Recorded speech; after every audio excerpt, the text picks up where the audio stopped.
To není vhodné pro diváky mladší 15 let. Ale jestli ti to mámka dovolí, tak se klidně podívej. Dámy a páni, vítám vás Peťan Games u dalšího vlogu a zkuste hádat, jaké bude téma dnešního vlogu. Dnešní téma budou diskošky.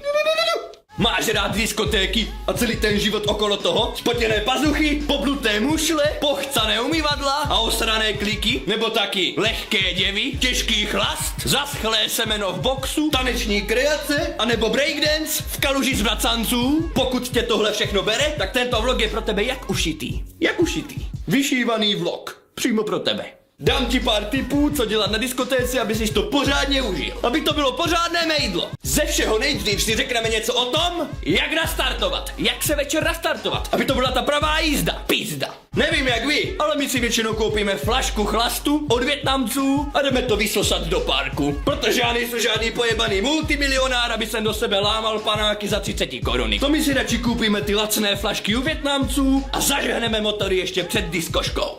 Následně, když dorazíte před klubíčko, tak už si můžete povšimnout několika výherců, kteří to přepálili hnedka ze začátku a teď už sedí jenom na pangétu a mezi nohama si zadělávají těsto na pořádné koláče. Sem tam po cestě do klubu najdete i nějakou šavli na rohu, autor neznámý. Až překonáte tohle všechno, zaplatíte vstup, v nejnovějších hadrách nakráčíte dovnitř, na bodu si zakoupíte jedno pivko, stoupnete si někam na rožek a čumíte jak hovno z prdele. Mapujete terén.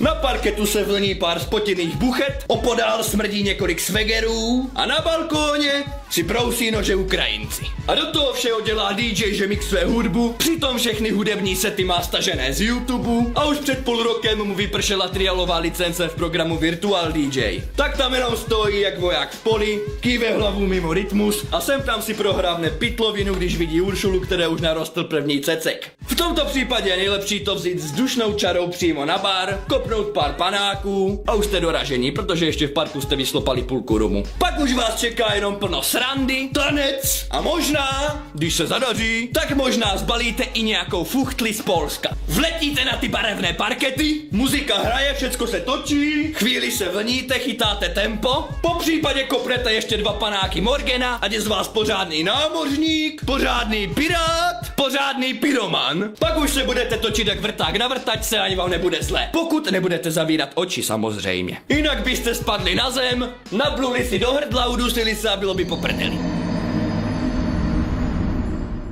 Následně si vyhlédněte nějakou micinku, která se krutí poblíž vás. Přitančíte, slušně se představíte, nějaký tanec nahodíte, na panáka pozvete, ukážete jí vajca pod stolem na tajňačku a tradá, je vyhráté. Možná. Až si užijete krásný večer, tak je na čase zamířit k domovu. Po cestě z parketu se zvalíte na schodech, zničíte si nové hadry, vytratíte mobil, vyrazíte si zub a u dveří dostanete ještě 2 bomby od security jako bonus. Před klubem to vypadá jako ve filmu Resident Evil. Všichni mají dodrané ksichty, protože se pobili mezi sebou nebo skákali šipku na beton. Pod smrčkem sedí parta holek, co utěšují svoji ožralou kamarádku, protože jí je zle, ožrala se jak hajzl a podvedla svého kluka. A brečí a fňuká fura, že ho podvedla, jak ho milovala, panebože, jak měli tam k moři, jak měli tam jít chytat ryby, jak měli na chatu, dělat táborák, pořádný tábož, ani hovno, podvedla ho a je to v prdeli. Díváte se dál, co se kde děje, a tam opodál dřepí Franta, který si nedopatřením nasral do gatí a teďka neví, kam ten náklad má vyklopit. To je podle mě větší šlamastýka než to, že někdo někoho podvedl. Novou holku nebo kluka si najdeš lehce, ale svoje oblíbené slipy už neopereš. No, to je průser, doslova průser. Po chvíli přijíždí váš odvoz, nasednete do auta, kámoš vás hodí dom, ráno na Facebooku zrušíte všechny označení na fotkách ze včerejška, protože tam jste vyfotěni, jak ukazujete pitlovinu, a to by jsem nechtěl mít na Facebooku teda, nevím jak vy, možná si to tam necháte. Přidáte si pár nových přátel a na závěr si poslechnete, jací jste hajzlové, protože jste ostatním neřekli, že jedete dom a vytratili jste se jak pára nad hrncem. Tak, to by bylo asi všechno, co by jsem vám k diskotékám řekl. Děkuji za pozornost. Namlázgej do té klávesnice nějaký komentář. Uvidíme se příště, já se s vámi loučím a jdu spát.